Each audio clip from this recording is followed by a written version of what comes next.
Sean bienvenidos a la presentación del libro Topónimos, Memoria de los Pueblos en el Territorio de Sebastián Extremo. Estamos en la Facultad de Filosofía y Letras de la UNAM. Y bueno, tenemos a dos geógrafos egresados de aquí que van a presentar el libro y finalmente hablará el autor. Vamos a comenzar con Mónica Cecilia Bárcenas Pasos. Voy a leer su semblanza y a continuación le daré la palabra. Mónica Cecilia es geógrafa que se ha enfocado en trabajar por la mitigación del cambio climático y la sustentabilidad. Ha estudiado en la Universidad de York una maestría en ciencias ambientales. Por el momento está en proceso para iniciar su doctorado en geografía en la Freie Universität Berlin, donde estará trabajando en temas relacionados con el cambio de uso de suelo y las energías renovables. Durante la pandemia se reencontró con los oficios, sobre todo con la manufactura de vestimentas, así como con el teñido natural, el bordado y el tejido, por lo que ya considera su ocupación alterna hacer objetos textiles, ropa utilitaria y bordar. Como todo geógrafo y toda geógrafa, le gusta viajar, aunque en los últimos años no lo ha hecho tanto como le hubiera gustado. Prefiere moverse en tren o por carretera para ver los paisajes, los pueblos y la gente. Tiene toda la intención de un día por fin ir a Mongolia y seguir conociendo otros lugares y sus nombres. Adelante, Mónica Cecilia. Hola, buenas tardes. Pues principalmente gracias a Sebastián por invitarme y pues a ver qué tal nos va en la presentación de este libro. Preparé un texto pequeño sobre los nombres y de los pueblos y el libro del que estamos presentando ahorita. Bueno, lo leeré, voy a bajar la mirada. Cuando viajamos, lo primero que vemos y reconocemos son los nombres del lugar al que vamos, y es algo que conocemos desde antes siquiera de llegar al sitio. Hay nombres de lugares muy famosos y que son muy reconocidos, y otros no tanto, pero todos tienen algo en común. Todos tienen una historia del cómo y el por qué se nombró ese lugar de una manera o de otra. Como soy yo, estamos en la Facultad de Filosofía y Letras, por supuesto que tengo que mencionar a Perote, porque si no, no sería algo mío. Quiero hablar del topónimo de Perote, que es un nombre que viene muy de la colonia, porque fue debido a la persona que inauguró una villa de descanso en las faldas del Cofre de Perote o Naucalpan-Tepetl, que era un señor llamado Pedro, que era muy grande y por eso se le quedó el nombre de Perote, eliminando el nombre prehispánico de Pinahuazapan, que era el nombre del sitio donde había comercio en la zona del valle. Yo conocí a Sebastián durante la licenciatura, cuando coincidíamos en las salidas de campo, mientras recorríamos la parte centro-sur de la República con el presupuesto de la UNAM. Compartíamos muchas horas de autobús, viendo por la ventanilla algunas caguamas y varios paisajes mientras practicábamos a ser geógrafos. Después, ya con nuestro presupuesto, seguimos viajando, a veces coincidiendo, a veces no, conociendo nuevos lugares, nuevos países y nuevos nombres de lugares. Pero siempre seguíamos viendo por la ventanilla y juntando los nombres de los lugares por donde pasábamos, las historias que vivíamos y más o menos entendiendo lo que había pasado en esos lugares. Sebastián siempre fue más proactivo en continuar escribiendo sus crónicas sobre los viajes que hacía, a diferencia de mí, que solo colecciono fotos. Y él relató la mayoría de los viajes que ha hecho de manera de crónica y los publicaba en textos que podíamos leer muy felizmente en redes sociales, sobre todo en Facebook, para que aprendiéramos lo que había visto, aprendido y conocido en los viajes que hacía. Y conoció los lugares y sus nombres. De ahí salió el libro, por supuesto, por su amor en la cartografía y en hacer mapas y representar los temas de diferentes índoles en un mapa. El libro es un libro muy fácil de leer, donde yo les recomiendo leer cada uno de los textos que vienen acompañando los mapas y sobre todo el prólogo, para entender bien la razón por la cual se escribió este libro. Y gracias a la manera fácil y tranquila de Sebastián de platicar los temas, hace entendible muchas problemáticas que se dan en el territorio, de los cuales a veces ni siquiera teníamos idea.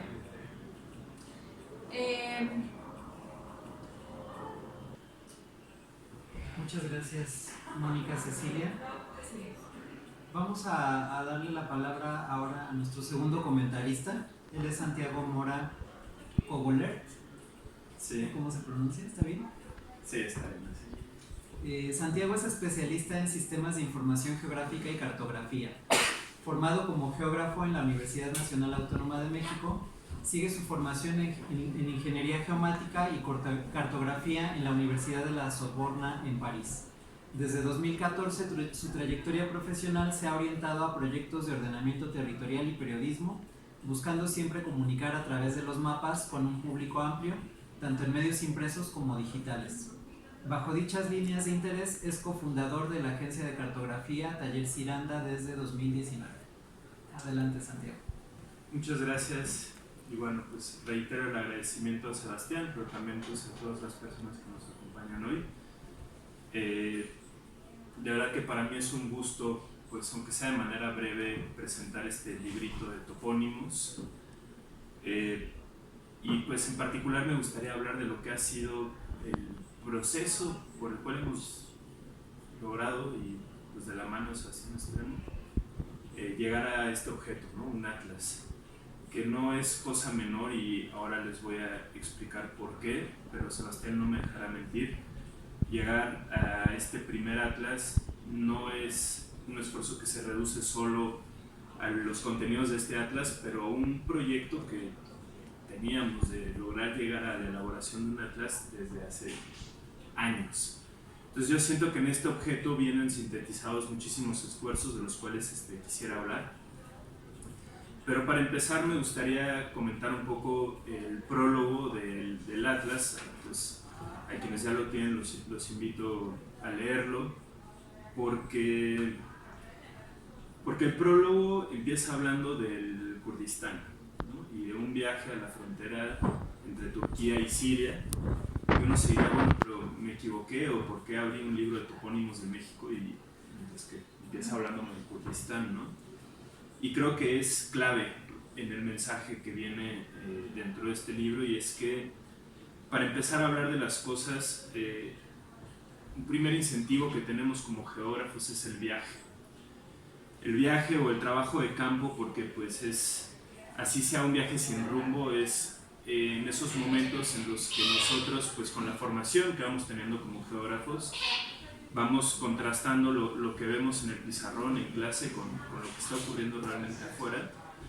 Y yo les puedo decir por experiencia que ese proceso de trabajo de campo es el mejor momento que tenemos como geógrafos para empezar a tener buenas ideas, para empezar a reflexionar sobre las cosas, pues primero por medio de la observación, también por medio de las famosas bitácoras de campo, o que nos han pedido, ¿no? En toda la carrera.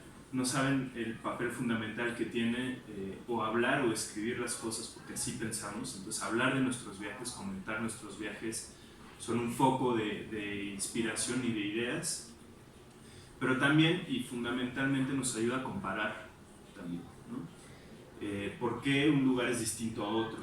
¿Cuáles son las particularidades de este lugar?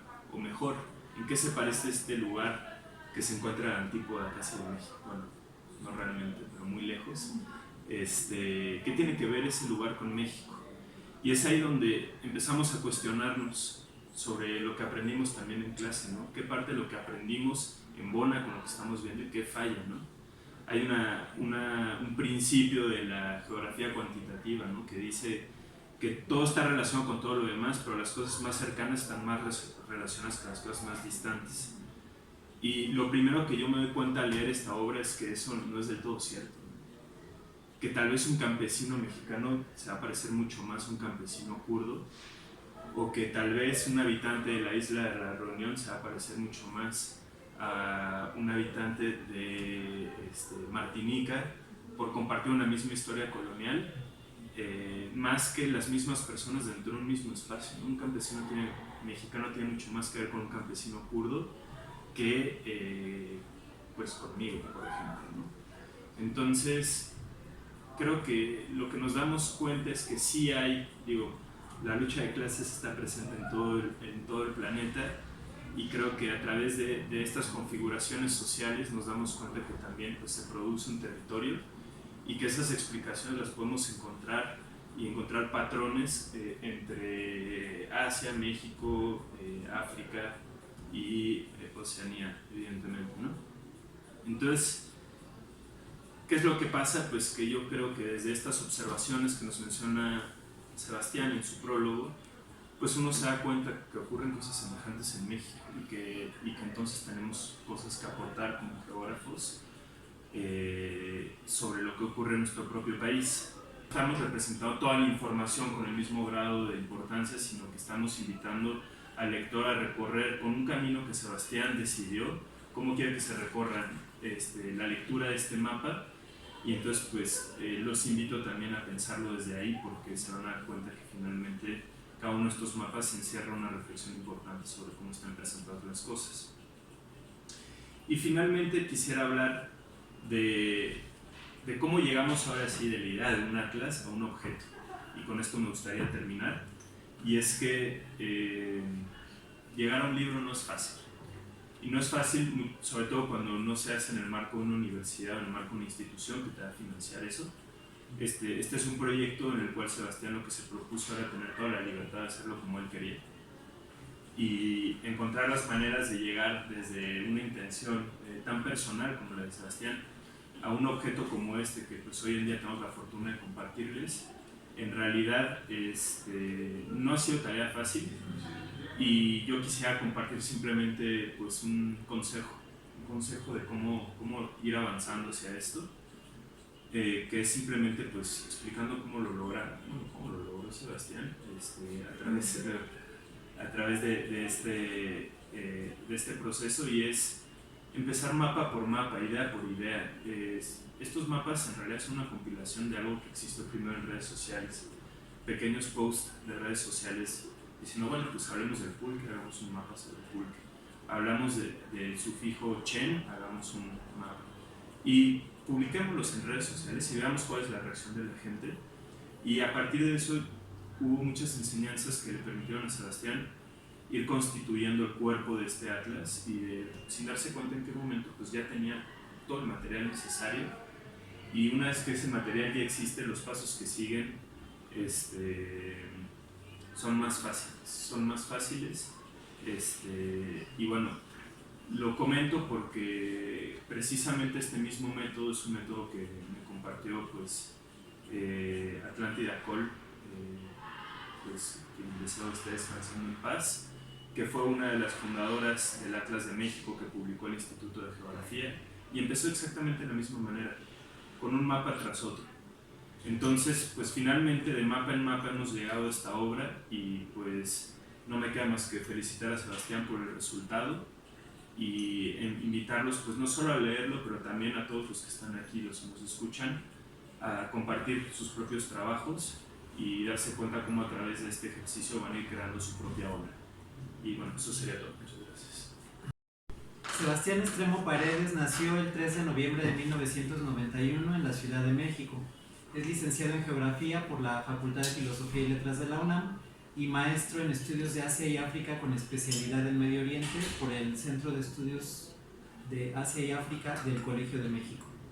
Cartógrafo de profesión y escritor en su tiempo libre, habla español, francés e inglés con fluidez y maneja un nivel intermedio de turco, árabe e italiano.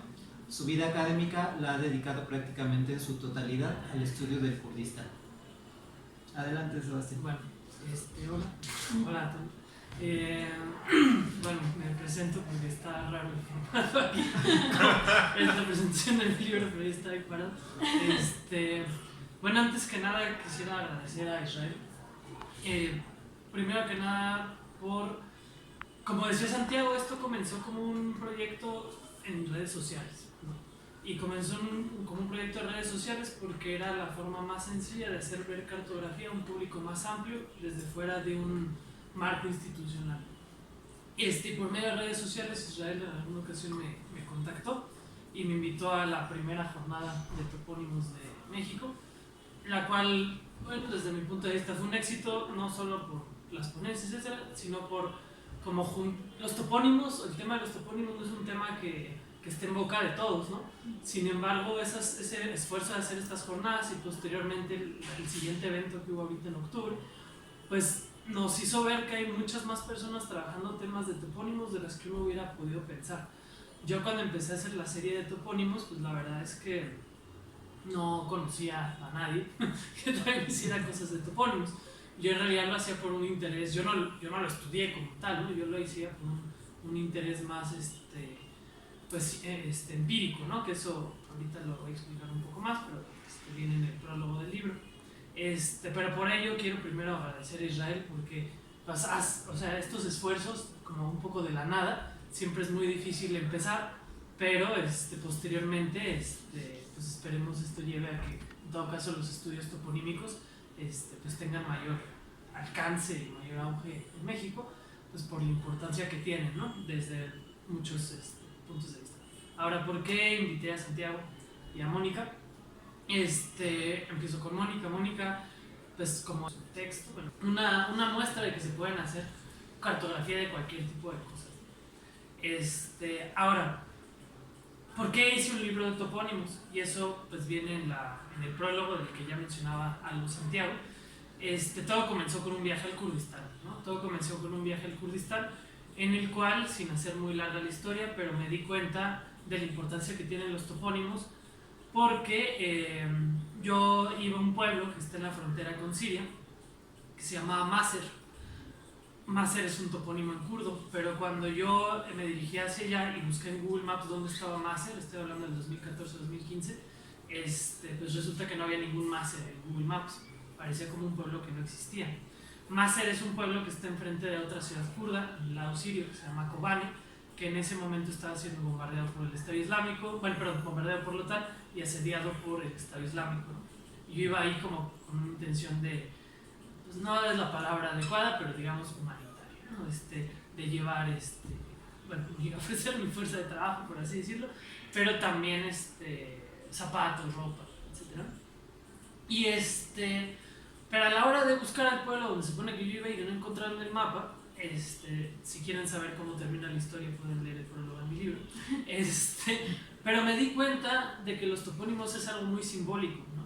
¿Y por qué es algo muy simbólico? Porque Turquía lo que hizo fue borrar los nombres de los topónimos kurdos en todo el Estado-nación turco.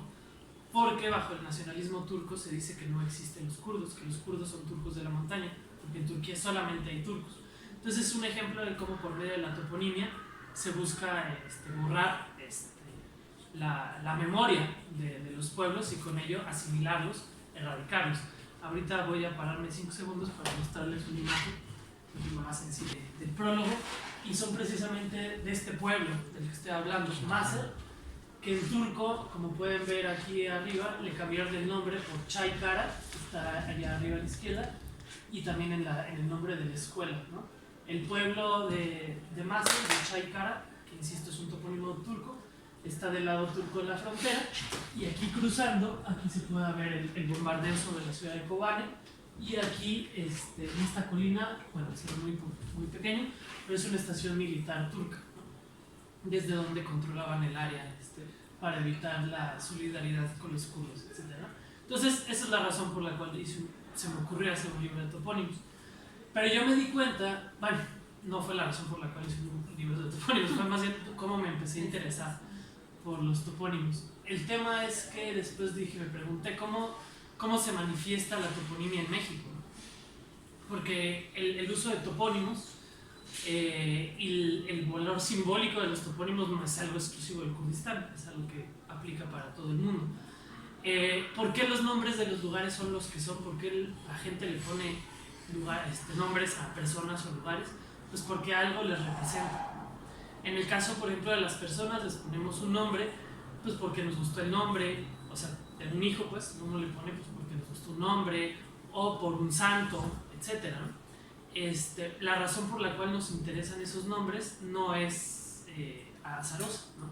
En México hay mucha más gente que se llama Brian o Kevin por un tema de la relación que tiene México con los Estados Unidos que Vladimir o cualquier nombre chino, ¿no? Yo no conozco a nadie que tenga un nombre chino, ¿no?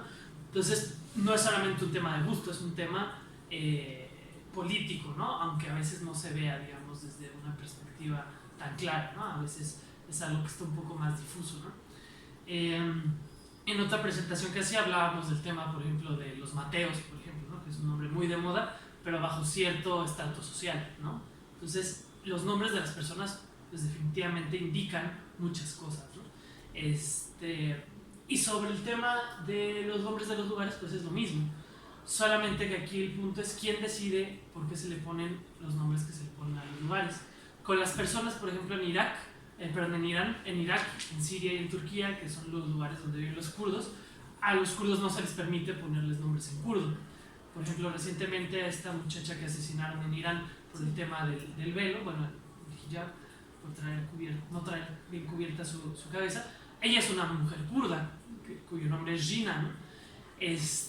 Pero pues en Irán no se le permite a los kurdos poner nombres kurdos, ¿no?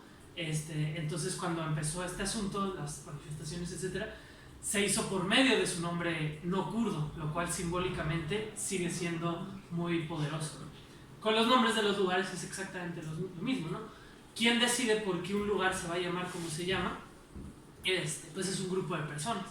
A veces puede ser que sea por una comunidad que le pone un topónimo a un lugar porque ahí hay una montaña, hay un río o ahí hay algún evento en específico, ¿no? Pero a veces los nombres de los lugares no los pone una comunidad, los pone un grupo de personas y ese grupo de personas a veces está borrando otro tipo de ideologías o otro tipo de pensamientos. Era ahí que desde ese primer momento de la concepción del nombre de los lugares, pues los nombres, los topónimos son muy, muy importantes, ¿no? Ahora, sobre el libro como tal, bueno, quienes lo hayan comprado, que afortunadamente no fracasó este tema de la venta, pues si alguien que lo compró está en esta sala o viendo la transmisión, pues habrán visto que está dividido en 3 partes el libro, ¿no? Y estas 3 partes, ahora sí, Santiago, te puedo pedir de forma muy amable que pongas el inicio. Pues son diversos patrones toponímicos, por ejemplo, lugares que terminen con la palabra apan o lugares que empiezan con la letra Z, por ejemplo, o lugares que tienen la palabra Dios o puerto. Están divididos en 3 capítulos, ¿no? Una parte de elementos geográficos, otra de letras y otra de palabras. ¿Por qué escogí esta división? Para ser honesto, esto, como decía Santiago, fue un proyecto que se fue haciendo poco a poco, ¿no? Poco a poco en el sentido de pues comenzó como un experimento en redes sociales, ¿no? Para ver qué tanto le interesaba a las personas este tipo de patrones. Y pues fui sacando una serie de mapas un poco acorde a lo que yo conocía, pero también un poco a los intereses de las personas. Por ejemplo, de Maguey, surgió de un amigo que vio los mapas y él estudia el pulque y me dijo: oye Sebastián, a ver qué patrón sale con Maguey, y salió un patrón muy interesante que ahorita les puedo mostrar, ¿no? O por ejemplo el de Chi, que está ahí en la página 20 en elementos geográficos, por unos amigos con los cuales yo he viajado al estado de Chihuahua varias veces, y ellos trabajan mucho con la memoria de los rarámuri, ¿no? Chi, que es un topónimo, perdón, un sufijo de la lengua rarámuri, ¿no? Entonces poco a poco así se fue conformando la serie de patrones toponímicos hasta que llegamos a esto, ¿no?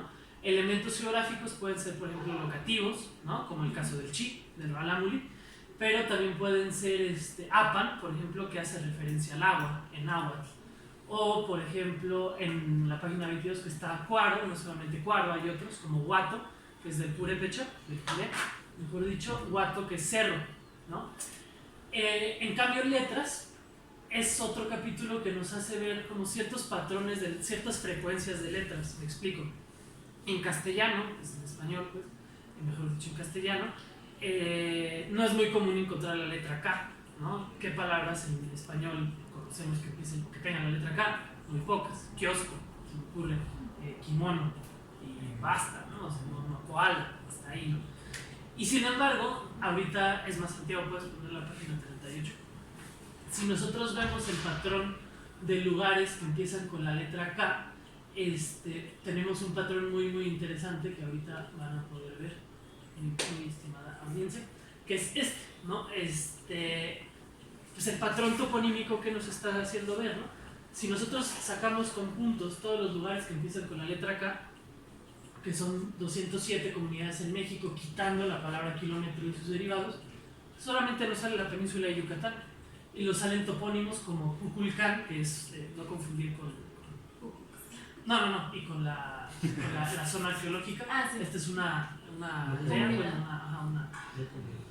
una localidad, Cambul, que se llama así, y KPH, ¿no? Por ejemplo, ¿no?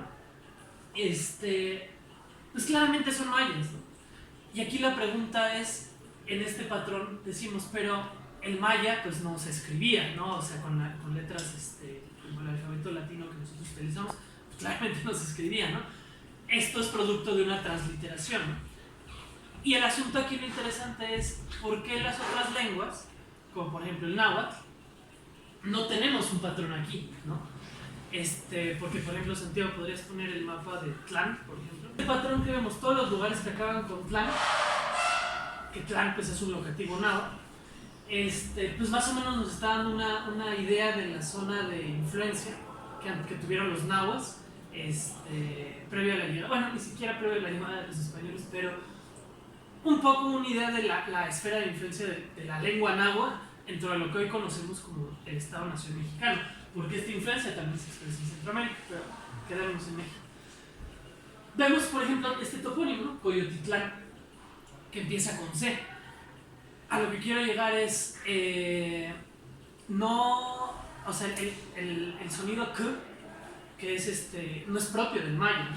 Hay muchas localidades, por ejemplo, nahuas, que tienen también empiezan con ese sonido K, Coyotitlán, Coajimalpa, Cuautla, ¿no? Coyoacán, ¿no? Muchísimos. Y entonces aquí, solo viendo el mapa de la K, ¿no? Solo viendo el mapa de la K, uno se puede preguntar ¿por qué? Y ahí hay una historia que yo cuento un poco, que es un poco también una hipótesis, ¿no? Pues el náhuatl, cuando es transliterado, etcétera, pues ¿quién lo hace? Lo hacen los españoles. Los españoles, pues en castellano no se utiliza la letra K, no se utiliza esa grafía para el sonido K. En cambio, ¿quién empieza a hacer todo este tema de la transliteración del maya, etcétera? Hasta donde yo tengo entendido, lo comenzó un ruso. El ruso pues es con el alfabeto cirílico, pero si uno transforma el alfabeto cirílico en el alfabeto latino, que ahí estamos haciendo algo bien interesante, porque pues, los rusos escriben en cirílico, ¿no? Pero es la grafía K, ¿no? Entonces ahí podemos encontrar por esta explicación, o más bien por medio de estos mapas, podemos encontrar este tipo de cosas, este tipo de procesos históricos que nos hablan no solo de dónde se habla el maya, no solo de dónde se habla el náhuatl, sino cómo estas lenguas fueron tratados por, digamos, iba a decir los pueblos occidentales, no, porque no, Rusia se escapa de ello, ¿no? Pero por pueblos o por grupos que no tienen nada que ver, digamos, con los grupos originarios de este territorio. Este mapa también a propósito lo escogí porque es uno de mis favoritos, en conjunción con otro mapa que ahorita Santiago nos va a hacer de ponerlo, que es, estos son lugares que acaban en Tlán, que a grandes rasgos, obviamente esto vaya, estos son patrones, no es una regla absoluta, ¿no? Pero a grandes rasgos nos están dando una idea de dónde llegaban los nahuas. Eso no quiere decir que, por ejemplo, el topónimo San Miguel Zapotitlán, que está en Sinaloa, el topónimo es náhuatl, pero eso no quiere decir que los nahuas llegaron ahí. En el libro cuento un poco por qué ese lugar se llama como se llama, es un error, ¿no? Pero este patrón nos deja ver algo muy interesante, que es en el vacío, y el vacío está aquí, que es el estado pues, de Michoacán, y en específico la región Purépecha, ¿no? Entonces, Santiago, si pudieras hacer un favor. Por ejemplo, el mapa de Cuaro, ¿no? 167 localidades que terminan con Cuaro, pero también tenemos Taro, Huen, Huato, ¿no? Que son sufijos del Purépecha, ¿no? Muy característicos del Purépecha. Y justo la zona del Tlán, donde estaba el vacío, pues es donde encontramos todos estos puntitos, ¿no? Todas estas pues patrones toponímicos, ¿no? Lo interesante con esto que es, ¿no? Pues a partir de la toponimia, porque esto yo me di cuenta de forma empírica. Yo tengo familia en Michoacán y yo todos los años, desde que soy chiquito, voy a Morelia. Y me daba cuenta cuando era chiquito, que pues ahí en Morelia y zonas aledañas a las que yo iba, pues los topónimos no se parecían absolutamente nada que yo hubiera visto antes, ¿no? Y más bien yo viajaba y decía, pues no, en ningún lugar se parece a, sobre todo el Guaro, ¿no? Porque yo iba mucho a Pátzcuaro, donde está el Ongarícuaro, no sé, Zitácuaro, etc., ¿no? Y pues, ¿por qué demonios no hay clan aquí? Pues porque los purépechas nunca fueron dominados por los nahuas, realmente, porque cuando los españoles llegan a esta área, los europeos llegan a esta área, ¿cuál es el segundo imperio más importante de esta zona? No eran los mayas, eran los purépechas, ¿no? Y por medio de la toponimia, que ese es otro tema que quiero llegar hablando de esto, se rescatan las lenguas, ¿no?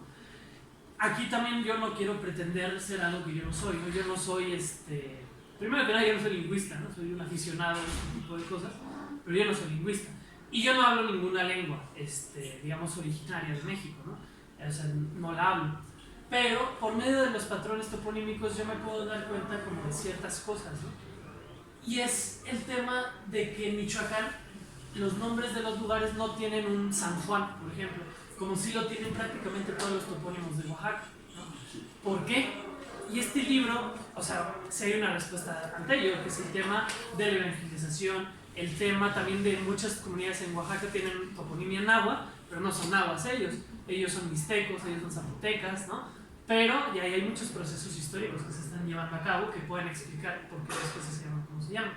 Pero también es el tema de que la forma de evangelización, de cristianización de los pueblos de aquí de México, pues no se ve igual con los purépechas que con los zapotecas o con los mixtecos, ¿no? O con los nahuas, ¿no? Todo eso nos están diciendo los topónimos y todo esto nos lo están diciendo los mapas de una forma gráfica muy sencilla, ¿no? Es como también Santiago hablaba ahorita de por qué un atlas, ¿no? ¿Por qué en un libro de 300 páginas con solamente texto? Porque si hay algo que, sobre todo hoy día, todo el mundo debería de entender, es que lo gráfico, o sea, lo gráfico es muy importante, porque con una imagen, aunque aparentemente esto, pues, bueno, no me está diciendo nada, para la gente de Michoacán me consta, porque este mapa lo he enseñado en Michoacán, sí les está diciendo algo, ¿no? Es como que interesante, ¿no? La esfera de influencia purépecha no solamente en el Michoacán, sino tenemos topónimos como Querétaro o en Guanajuato, ¿no? Todo Guanajuato, Irapuato, ¿no? Que son topónimos también purépechas. O tenemos muy interesante de Badiraguato que está en Sinaloa, pero que es un topónimo, aquí abajo le pongo, híbrido entre el puré y el cajita, que el cajita son una familia de lenguas que se hablaban antes en Sinaloa y hoy solamente sobreviven dos de esas lenguas, que son el yaqui y el yoreme o maya, ¿no? Como se le conoce también. ¿Por qué carambas Badiraguato es un topónimo híbrido? Esto yo no sé la respuesta, tal vez alguien sepa la respuesta, yo no la sé, pero llama mucho para investigar, ¿no? ¿Por qué acaso los yaquis tuvieron o contacto con los purépechas? Pues es muy probable que sí. ¿Por qué hablo de esto también? Porque la mayor parte de los mapas de los que hablo no están centrados en el náhuatl ni en el maya, y eso es a propósito. ¿Por qué es a propósito? Porque parte de, digamos, la concepción del Estado-Nación mexicano es poner al náhuatl siempre en el centro. Bueno, no en el centro, ¿no? Obviamente está este tema del mestizaje, ¿no? Bueno, este discurso, esta narrativa del mestizaje que está tan contestado hoy en día, ¿no? Pero bueno, México se escribe con X por una razón. Y en los libros de texto generalmente no pasamos de eso, ¿no? Del náhuatl, si bien nos va del maya.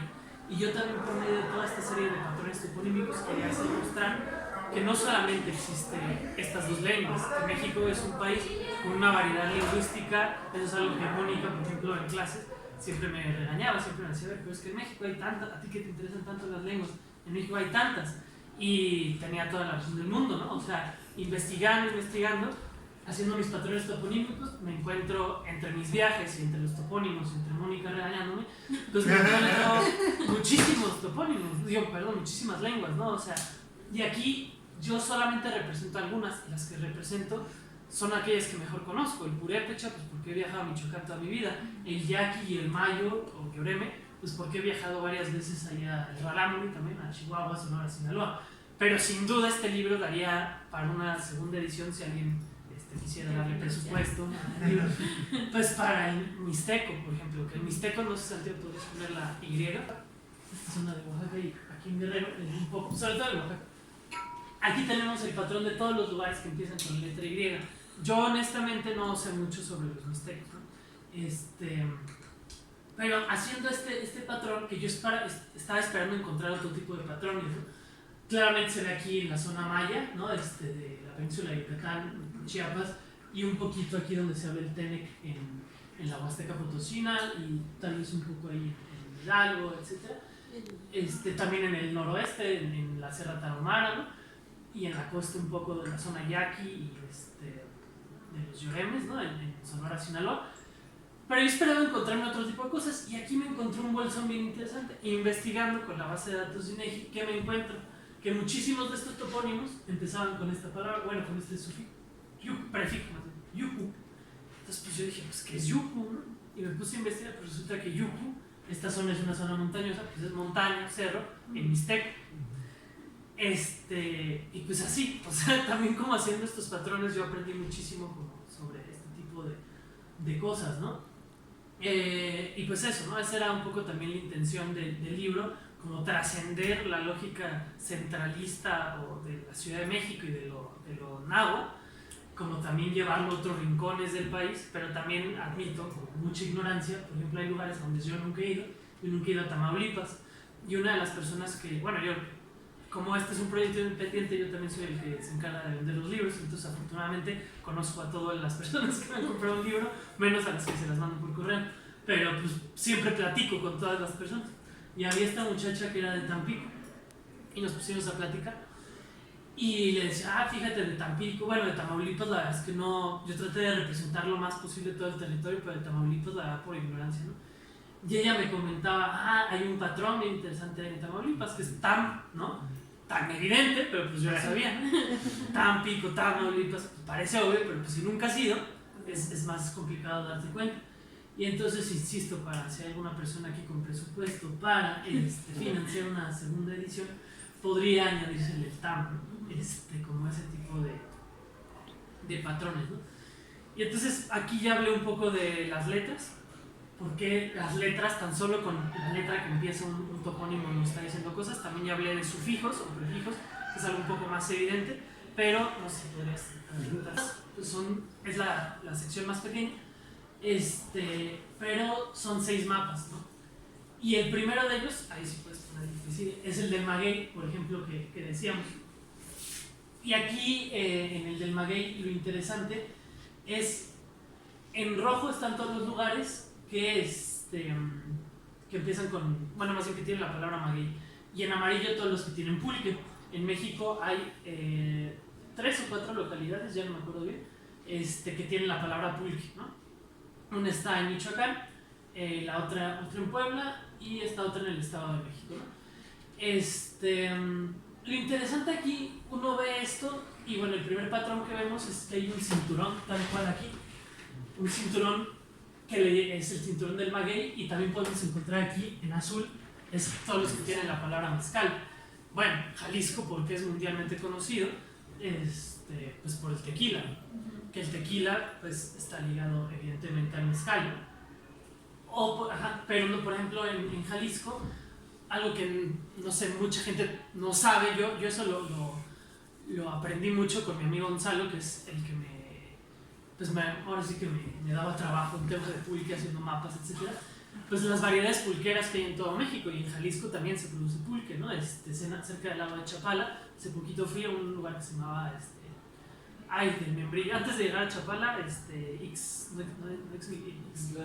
Ixtlán del Membrillo, no es Ixtamatitlán, bueno, una comunidad que está antes de llegar a Chapala, literalmente 20 minutos antes de llegar a Chapala desde Guadalajara. Ahí producen su propia variedad de pulque. Lo interesante con esto es, bueno, nos dice muchas cosas, ¿no? ¿Dónde hay más maguey, no? También, ¿dónde, o sea, por qué le pones una comunidad mezcal, tiene mucho que ver con una cuestión económica, ¿no? Y donde hay lugares que se llaman pulque, también nos está diciendo mucho de cuál es la actividad principal de ciertas zonas, ¿no? También porque hay tan pocos lugares que se llaman pulque, habiendo tantos lugares donde se produce pulque, podríamos empezar a encontrar más explicaciones ligadas, por ejemplo, a temas históricos, de cuando el pulque era visto como algo, o sea, cuando los españoles llegan, etcétera, y hacen al pulque como una bebida como despreciable, ¿no? Por así decirlo, ¿no? No es casualidad que hayan tan pocos lugares que se llamen pulque. Tal vez en el futuro encontremos más localidades que reivindiquen el pulque.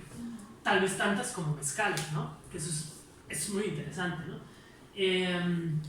Entonces, no sé si por ejemplo pudieras bajarle a son muchas cosas, ¿no? Y este mapa me pareció alucinante, que es todos los lugares que empiezan con la palabra nuevo o nueva. Y el patrón, pues es clarísimo, es básicamente Chiapas, el sur de Veracruz y el norte de Veracruz, ¿no? Y si uno investiga, yo lo hice con la capa de comunidades, de localidades, perdón, del INEGI, y uno se pone a investigar a ver cómo se llaman estas localidades de Chiapas, vamos a ver que la mayor parte tienen nombres ligados a la Biblia, nombres bíblicos, nombres como religiosos, ¿no? Pues claramente ligado a un proceso de evangelización, pero también un proceso de despojo de tierras, ¿no? Porque estoy 100% seguro de que si les preguntas a las comunidades que estaban aquí antes de que se evangelizara, pues tenían otro nombre. Nuevo implica que alguien fundó algo nuevo. Y si tú pones un nombre bíblico, pues quiénes fueron, ¿no? Aquí lo interesante es, por ejemplo, estos huecos que se forman. Algunos son porque es la selva, otros son tal vez porque son zonas donde no penetró tanto esa evangelización. Al fin y al cabo esto también solo es un patrón, solamente es un acercamiento. Como definitivamente de esto, no sé si hay investigaciones más a fondo, pero esta es una muestra, según yo, humildad aparte, de cómo un mapa te puede ayudar a generar hipótesis y ya después ir ahí a investigarlas, ¿no? También es curiosidad que también sea en la cuenca del Papaloapan, del Papaloapan, en el sur de Veracruz, etcétera, ¿no? O en esa zona de ahí que es pues por la comarca lagunera entre Coahuila y Durango, ¿no? Esas son las dos zonas petroleras. Las de acá y de acá, ¿no? De Tuxpan y de Mérida, por ejemplo, ¿no? Entonces, justo, el objetivo también de este libro no es como, yo no estoy dando como todas las respuestas porque no las sé. Es también que la misma gente que lee el libro diga, tal. Y así fue el proceso en redes sociales, ¿no? No sé si puedas poner el recuerdo. Claro. Que ese mapa está acá. Yo lo subí a redes sociales y, bueno, lo subimos más bien en Cirata en redes sociales. Y una persona comentó, porque yo decía, pues interesante, ¿no? La mayor parte de los puertos no están en la costa. ¿Y dónde están? Pues resulta que están en las zonas montañosas, ¿no? Aquí en la Huasteca, aquí entre Michoacán y Guerrero, ¿cómo se llama? En la Sierra Tarahumara, pues son puertos de entrada, ¿para qué? Para la minería, ¿no? Para la extracción de minerales, ¿no? Entonces también podemos ver que por medio de la toponimia estamos un poco también rastreando una historia de despojo y de ¿cómo se llama? Con el Kurdistán es eliminación de los kurdos, aquí es de asimilación y de creación de una narrativa y de borrar pues los topónimos originarios, ¿no? Entonces ya digamos aquí le paro un poco con esto, pero pues todo esto nos están diciendo los topónimos, ¿no? O sea, entonces el objetivo de este libro, insisto, no es un producto, digamos, terminado, porque no es algo que, sino es como, o sea, mi objetivo con esto no es solamente un objetivo monetario, sino que es un objetivo como de hacer ver que la cartografía nos ayuda a ver las cosas como procesos que son muy claros, pero que se expresan de una forma muy sutil por medio de la cartografía, por medio de una imagen con un lenguaje gráfico muy sencillo, del cual Santiago me ayudó muchísimo a hacerlo. Pues llevar a todo este tipo de hipótesis y todo este tipo de brailles, pues, ¿no? De resultados. No solo resultados, pero no son resultados pues, echar a volar la imaginación. Sí. Y para concluir, puedes poner el último. Que pues me encanta, ¿no? Este mapa lo hice 2 días antes literalmente de mandarlo a imprimir, que son, con yo me divertí mucho de topónimos curiosos de México. Y pues es que también en lo curioso, en aquello que es chistoso, o aquello que es curioso, ¿no? O sea, ¿por qué en Chiapas hay comunidades que se llaman Rusia, Leningrado, Prusia? ¿Por qué? Los caficultores alemanes. Pero por ejemplo, Leningrado pues nos hace pensar en un comunista, pues, ¿no? Sí. O por ejemplo, hay una localidad que está en Nuevo, de la cual hablo en el texto, que se llama Nueva Libertad, que fue una comunidad fundada por guatemaltecos que iban huyendo de la dictadura en Guatemala y que en México encontraron establecieron ahí como una zona segura, y ahora son una comunidad, pues no voy a decir bastante próspera, pero mucho mejor de lo que hubieran estado en Guatemala. Entonces el nombre, ¿no? Nueva Libertad, ¿no? Bueno, tenemos esto, ¿no? Como Leningrado, Prusia, también en Sinaloa, en Sonora, Italia, Alemania, etc. Pero también a mí me gusta mucho como el tema del humor, ¿no? O sea, Iguanas Ranas, La Presumida, Los Divorciados, ¿no? Pero en el norte, tenemos No Me Olvides, La Puerta Negra, ¿no? No es la culpable, como la canción. Estas cosas solo pueden pasar en México. O sea, no lo curioso, sino este tipo de topónimos. En Argentina seguramente tienen su propio tipo de humor. En Kurdistán, en Serbia, en Rusia, tienen sus propios tipos de humor toponímico, ¿no? Sí. Porque los nombres de los lugares, como comencé diciendo, pues es lo que es importante para un grupo poblacional, ¿no? Y a veces eso que es importante, porque siempre tiene que ser Miguel Hidalgo, ¿no? Eso es una narrativa del Estado, ¿no? Benito Juárez, eso es una narrativa del Estado. Podría perfectamente llamarse Buckingham Nayarit, o no sé, también el tema del albur, ¿no? Pito Real en Chihuahua, o el Puchero Sinaloa, me encanta, las Pachecas en Guerrero, ¿no? Entonces está hablando de aquello que es importante para las personas, ¿no? Y ya, ¿no? O sea, tampoco hay que darle, eso es a mí lo que me encanta de los toponimios, ¿no? Tampoco hay que darle pues tanta vuelta, ¿no? A veces es algo, en la introducción hablo un poco, por ejemplo, de la capital de Kazajstán, que se llama hoy día en honor a pues, un dictador, ¿no? Él se llama presidente, pero no un dictador que estuvo tantos años en el poder.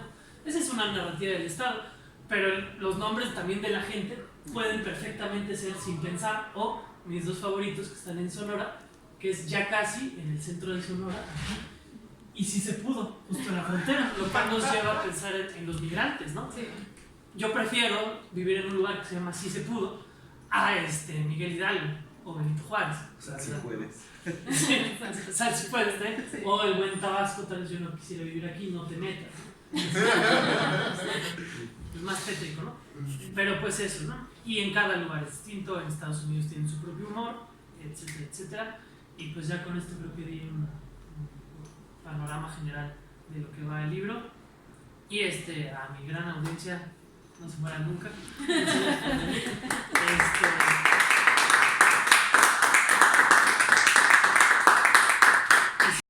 Que se responden ambas preguntas, ¿no? En cuanto al patrón de distribución por un lado, pero por otro, que te va llevando una posible hipótesis a vincular ese patrón, ¿no?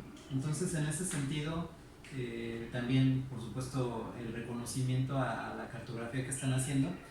Y mi pregunta es si va a haber un segundo volumen o solamente estás proyectando una reedición como más gruesa con otros mapas, porque recuerdo alguno que no se incluyó aquí, que era sobre santos y santas, y ahí a mí me llama mucho la atención la cuestión del género, ¿no? Ahora que el compañero decía esto de las volcanas, que también en la toponimia se nota la desigualdad de género, ¿no? Hay personajes históricos un montón masculinos, pero en la toponimia, si acaso, tenemos Corregidora, Amecameca de Sor Juana, así como muy contadas las localidades con nombres de personajes femeninos de la historia. Y en las santas pasaba algo parecido, ¿no? Era el 75% de santos masculinos y 25% de mujeres. Entonces, ¿qué proyección tienes hacia una obra ampliada o un segundo volumen? Pues así como siempre es bonito hablar de la utopía, ¿no? En un escenario idóneo, pues sí, me gustaría mucho hacer como una segunda edición, porque, insisto, vendiendo el libro, como yendo con las personas, siempre te cuentan algo. Y está padre, porque es como, pues podría añadir el TAM, podría, no sé, una sección de las volcanas, esto justo ahorita está saliendo, ¿no? Sí. Como este libro también es un libro muy dinámico, porque pues a mí se me ocurrieron ciertas cosas, pero otras cosas, pues así, tal cual, así, Sí. ¿no? Y pues sí estaría muy padre hacer como una segunda edición metiéndole más cosas. incluso, no sé, tal vez hasta preguntándole a las personas como que leyeron el libro, ¿no? ¿Qué les llamó, etcétera? Y como tratar de investigar y de ahí hacerlo. Pero bueno, pues el tema de hacer un libro de forma independiente, o sea, pues este es mi primer y único libro hasta el momento de este tipo. Y pues la verdad es que sí es muy difícil. Pues por el árbol y el chamaco, ¿no? ¿Qué? Faltan el árbol y tener un hijo. Ah, exacto. Sí, sí, y el árbol está más.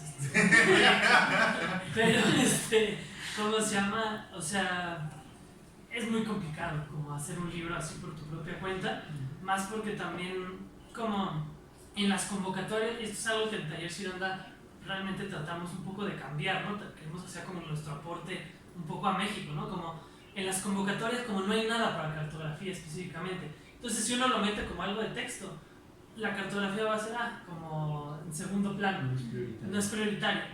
Pero aquí, por ejemplo, la cartografía es súper prioritaria, pero no solamente son mapas, esto no es, porque si uno lo mete en cosas artísticas van a decir, pero esto qué, no, esto no es. Entonces como que no hay nada tal cual para la cartografía también. O sea, tampoco es como que me guste complicarme la vida por mi propia cuenta, ¿no? O sea, simplemente las oportunidades de hacer cosas así son muy limitadas, ¿no? Entonces para una segunda edición, pues también parte de hacer este libro es como, literalmente yo lo que hago es tocar todas las puertas pero todas, y ver qué sale, ¿no? Y pues saber qué sale de ahí, ¿no? O sea, pero, pues sí, o sea, en el ideario sí, estaría muy padre, pero, pues no sé. Que se den las circunstancias. Sí, que sean las circunstancias. Pueden depositar en esta Sí, cuenta. Una fondeadora. Sí, o alguien de México, muy buena, estamos viendo, muy buena visión. Pues sí, porque les estás haciendo publicidad de alguna manera, Sí, usar sí. su información, Sí. entonces Sí. ellos tal vez podrían interesarse en algún punto. Sí, pues hay talento, solo falta apoyar. Y pues esperamos la segunda edición. Mucha emoción. Ampliada. Sí, ampliada y mejorada. Y pues sí, pues se viene la segunda edición, Sí. seguramente. Santiago la va a financiar. Vamos. Ahí sí, la Pero Taller podría financiar. Y pues ojalá que tengan oportunidad de comprar el libro, aunque sea. Sí. Les puede gustar. Sí. Bueno, y gracias otra vez a todos por venir. Sí, sobre. Muy bien, pues yo siempre pienso que cuando ya sucede algo por primera vez, la segunda ya no es imposible. Sí. Entonces, seguro que va a haber una oportunidad. Bueno, pues gracias a todas las personas que vinieron, que nos acompañaron, a quienes están siguiendo la transmisión o la verán después en línea. Entonces damos por terminada la presentación del libro Topónimos, Memoria de los Pueblos en el Territorio. Bravo. Bravo.